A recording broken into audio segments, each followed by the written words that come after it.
The Webhook section lets you create HTTP endpoints that receive calls from external systems like CRMs, payment platforms, or no-code automations like Zapier, and handle the response through a visually configurable node flow. Click the new Webhook button. The platform automatically generates a unique endpoint and a one-time key to use as an authentication header.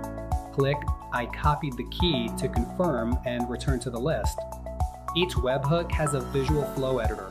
Click the edit icon next to the webhook to open it. The canvas starts with a fixed node, Webhook Input, which represents the incoming data from the HTTP request. From here, you can add nodes in sequence by clicking Add Node. Webhooks can be used, for example, after a purchase on a platform like Shopify.